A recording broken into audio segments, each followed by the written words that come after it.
कढ़ी पकौड़े या कढ़ी बड़ी हम में से ज़्यादातर लोगों को बहुत पसंद है। गरम गरम कढ़ी चावल मिल जाए तो क्या कहने।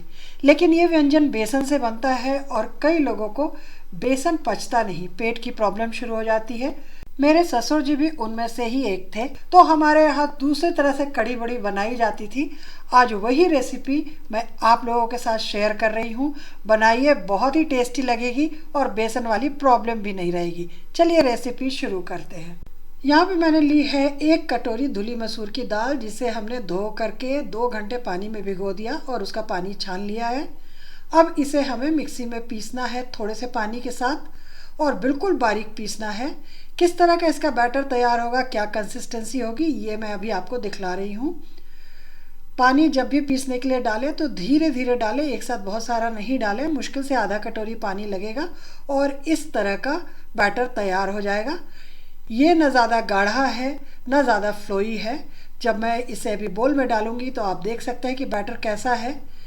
ये बिल्कुल रिबन फ्लो में नहीं गिर रहा है, बीच बीच में टूट रहा है और लेकिन ज़्यादा गाढ़ा भी नहीं है, आसानी से ये बोल में आ जा रहा है।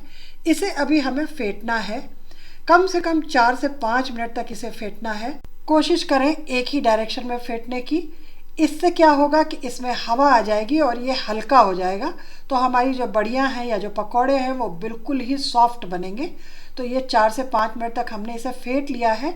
उसमें से ही 3 चम्मच बैटर को हम एक दूसरे बड़े बोल में लेंगे, जिसमें हम कढ़ी के लिए घोल बनाएंगे। इसे हम कढ़ी बनाने के लिए ले रहे हैं बेसन की जगह। ये हमने बैटर ले लिया, इसमें हमने डाला 1.5 कप दही। दही थोड़ा खट्टा ही लें क्योंकि कढ़ी जो है वो खट्टी अच्छी लगती है। तो इसे अब दही के साथ हम ऐसा फेंटेंगे कि दही जो है वो बिल्कुल स्मूथ हो जाए। तो यहाँ ये चम्मच से फेंटते नहीं बन रहा है, तो चम्मच से हम ये सारा दही हटा ले रहे हैं और इसे फिर से विस्क से फेंटेंगे और बिल्कुल जैसा मैंने कहा कि इसे स्मूथ कर लेना है। जो हमारा मसूर का बैटर था और ये जो दही है दोनों बिल्कुल मिल जाए बढ़िया से। अब हम इसमें डालेंगे 1 छोटा चम्मच बारीक कटा अदरक, साथ साथ हम डालेंगे 1 छोटा चम्मच ही बारीक कटी हरी मिर्च, स्वाद के हिसाब से नमक, 1 छोटा चम्मच कश्मीरी लाल मिर्च पाउडर और करीब 3/4 छोटा चम्मच हल्दी। इन सभी चीज़ों को मिला लेंगे, खूब अच्छे से मिला लीजिए। हल्दी से कढ़ी में बहुत बढ़िया रंग आएगा, इसीलिए हमने 3/4 चम्मच डाला। आप चाहें तो कम भी डाल सकते हैं। अब हम इसमें डालेंगे 5 कप पानी। ध्यान रहे कि जो हमने दही लिया था वो 1.5 कप लिया था और जो हमने बैटर लिया था मसूर का वो करीब करीब आधा कप होगा। तो कुल मिलाकर के 2 कप पे हमने यहाँ पे 5 कप पानी डाला है। अब हम इन सारी चीज़ों को अच्छी तरह से मिला लेंगे। क्योंकि कढ़ी को काफ़ी देर तक उबालना होता है, इसलिए ज़्यादा पानी डालना इसमें ज़रूरी है। अब जो बचा हुआ बैटर था उसे हम लेंगे और उसमें हम डालेंगे आधा चम्मच हल्दी, साथ साथ डालेंगे आधा चम्मच कश्मीरी लाल मिर्च पाउडर, स्वाद के हिसाब से नमक, यहाँ पे मैंने आधा चम्मच डाला है और आधा चम्मच ही ज़ीरा। अब इन सारी चीज़ों को हमें मिला लेना है, इससे हमारे पकौड़े तैयार होंगे। यानी कि बेसन की जगह हमने यहाँ पे कढ़ी के लिए भी और पकौड़े के लिए भी लिया है मसूर दाल का बैटर। और ये हल्का होता है पेट के लिए, उतना भारी नहीं होता जितना बेसन होता है। तो जिसे बेसन से एलर्जी है या जिसे बेसन नहीं पचता वो भी इसे खा सकते हैं। यहाँ पे हमने एक कढ़ाई में तेल गरम किया है और उसमें मैंने थोड़ा सा बैटर डाल के देखा है। वो बहुत फास्ट ऊपर नहीं आना चाहिए, धीरे धीरे ऊपर आना चाहिए। तेल इतना गरम होना चाहिए। अब इसमें हम बाकी बैटर से भी छोटे छोटे पकौड़े डाल देंगे हाथ की सहायता से, जैसा मैं इसमें डाल रही हूँ। आप देखेंगे कि धीरे धीरे ये फूल करके ऊपर आएंगे। आपने जितना ज़्यादा फेंटा होगा इसे ये उतने हल्के बनेंगे और जितना जो साइज़ हमने डाला है उस साइज़ के ये डबल हो जाते हैं। तो छोटा छोटा मैं डाल रही हूँ, लेकिन आप देखेंगे कि ये फूल के बड़े बड़े हो जाएंगे और बिल्कुल सॉफ्ट भी हो जाते हैं। तो कढ़ाई में जितना ज़्यादा आ सके आप इसमें डालें और इसे हमें मीडियम फ्लेम पे पकाना है। बहुत ज़्यादा लो नहीं रखेंगे, नहीं तो ये हार्ड हो जाएंगे। बहुत ज़्यादा तेज़ भी नहीं रखेंगे, नहीं तो ये जल जाएंगे और अंदर से कच्चे रह जाएंगे। तो आप समझिए कि मीडियम टू हाई के बीच में रखते हुए हमें इन्हें पकाना है। और इन्हें हम बहुत ज़्यादा लाल नहीं करेंगे, थोड़े सुनहरे हो जाएंगे तो हम इन्हें निकाल लेंगे। बस मकसद सिर्फ इतना है कि ये हार्ड नहीं होने चाहिए। जब ये कढ़ी में जाएं तो ये अच्छे घुल जाएं, बढ़िया सॉफ्ट हो जाएं और बहुत ज़्यादा कच्चे भी नहीं होने चाहिए। तो ये देखिए, ये हमारे पकौड़े तैयार हो गए हैं। कितने खूबसूरत लग रहे हैं, गोल गोल पकौड़े बने हैं। और हमने जो छोटे छोटे ये बैटर को डाला था छोटे छोटे रूप में, वो सारे फूल फूल के बड़े बड़े हो गए हैं। तो ये हमारा एक लॉट तो निकल गया, लेकिन अभी बैटर बचा हुआ है, तो उससे भी हम और पकौड़े तल लेंगे। तो उस बैटर से हमारे ये दूसरे लॉट के पकौड़े भी तल चुके हैं। हम इसे बिहार में बड़ी बोलते हैं और हम लोग प्याज का बिल्कुल इस्तेमाल नहीं करते बड़ी बनाने में या कढ़ी बनाने में। ये देखिए, तो हमारे यहाँ प्याज लहसुन कोई भी चीज़ इस्तेमाल नहीं की जाती है कढ़ी बड़ी में। तो वैसे लोग जो प्याज लहसुन नहीं खाते हैं वो भी इसे बना सकते हैं और खा सकते हैं और बहुत टेस्टी बनती है। अब फिर से हमने यहाँ पे थोड़ा सा सरसों का तेल गरम किया है। ये करीब 1 बड़ा चम्मच सरसों का तेल है।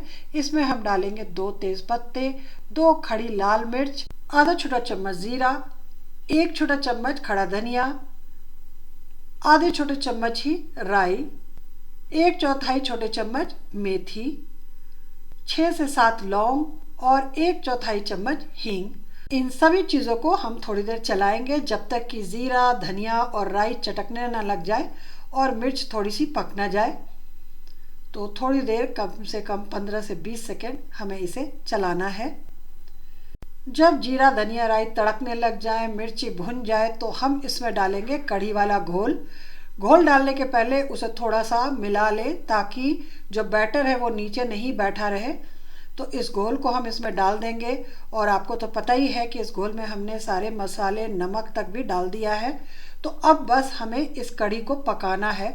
तो कम से कम 20 से 25 मिनट तक हम इस कढ़ी को पकाएंगे ताकि जो दाल हमने कच्ची डाली थी वो भी अच्छी तरह से पक जाए और जो कढ़ी है वो भी थोड़ी गाढ़ी हो जाए। अभी काफ़ी पतली है, तो बीच बीच में चलाते रहना है और इसे पकाते रहना है।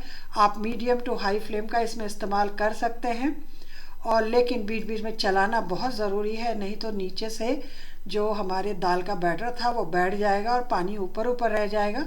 अब पहले इसमें उबाल आने देते हैं। उबाल आने के बाद हमें बहुत ज़्यादा ध्यान रखने की ज़रूरत है कि हमें बीच बीच में इसे चलाना ज़रूर है। इसे ढाकिए नहीं, नहीं तो ये उफन करके बाहर गिरने लग जाएगा। तो खुले में ही इसे चलाते रहिए और पकाते रहिए। इसे तब तक पकाएंगे जब तक कि घोल गाढ़ा ना हो जाए और साथ साथ उसका जो दाल का कच्चापन है वो दूर ना हो जाए। तो देखिए, कढ़ी में उफान आना शुरू हो गया, आप देख सकते हैं। तो अब ये जो उफान होता है वो ऐसा होता है कि कढ़ाई से बाहर कढ़ी आने लग जाएगी। तो इसे धीरे धीरे चला करके और उफान को हम बंद करेंगे और साथ साथ, जैसा कि मैंने कहा, मीडियम टू हाई फ्लेम पे इसे पकने देंगे 20 से 25 मिनट तक। कढ़ी में सबसे ज़्यादा टाइम टेकिंग यही पार्ट होता है जिस समय हमें कढ़ी को पकाना होता है। तो हमारी कढ़ी 25 मिनट से पक रही है और आप देखिए ये गाढ़ी भी हो गई है, थोड़ा सा रंग भी चेंज हो गया है और बिल्कुल बढ़िया से ये पक चुकी है। लेकिन ये गाढ़ी ज़्यादा हो चुकी है तो इसमें हम थोड़ा सा गर्म पानी डालेंगे और इसे थोड़ा पतला फिर से करेंगे। कारण ये है कि अब हमें इसमें पकोड़े को डाल के भी 10 मिनट पकाना है और कंसिस्टेंसी वैसे ही रखनी है जैसा कि पानी डालने के पहले मैंने आपको अभी दिखलाया था। तो जब ये फिर से उबलने लग जाए तो हम इसमें डाल देंगे वो पकोड़े जो हमने तल करके रखे थे और इसे हम 10 मिनट तक पकने देंगे, फिर से मीडियम टू हाई फ्लेम पे, लेकिन बीच बीच में चलाते हुए हमें इसे पकने देना है। उबलते उबलते जो हमारी पकौड़ी है या बड़ी है वो इसका कढ़ी अंदर पी लेगी, सोक करेगी और बहुत ही बढ़िया सॉफ्ट बन जाएगी। तो कढ़ी पकौड़े या कढ़ी बड़ी ये सामने है आपके, बिल्कुल तैयार। चलिए अब इसको हम एक बोल में ट्रांसफ़र करते हैं और इसमें लगाते हैं एक बहुत ही बढ़िया सा तड़का कि इसका मज़ा और भी दुगना हो जाए। तो एक तड़का पैन में हम डालेंगे 1 बड़ा चम्मच घी गर्म होने पे हम इसमें डालेंगे 1 बड़ा चम्मच हरा धनिया और 1 छोटा चम्मच कसूरी मेथी। थोड़ी देर धनिया और कसूरी मेथी को पकने देंगे, फिर हम इसमें डालेंगे आधा चम्मच कश्मीरी लाल मिर्च पाउडर, लेकिन गैस बंद करने के बाद। और इसे अच्छी तरह से मिला लेंगे। अब इससे ही हमें तड़का लगाना है अपने कढ़ी में, तो खूब अच्छे से सजाते हुए हम इसमें तड़का लगा लेंगे।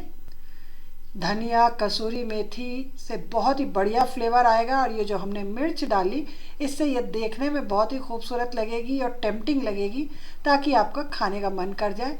तो ये बिना लहसुन प्याज वाली और बिना बेसन वाली कढ़ी पकौड़े की रेसिपी आपको कैसी लगी ज़रूर बताइएगा।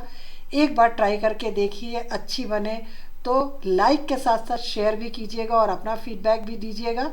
इसी तरह की रेसिपी के लिए हमारे चैनल को आप सब्सक्राइब कर लें। फिर मिलते हैं एक नई रेसिपी के साथ एक नए वीडियो में। तब तक के लिए आप सभी को नमस्कार। Thanks for watching.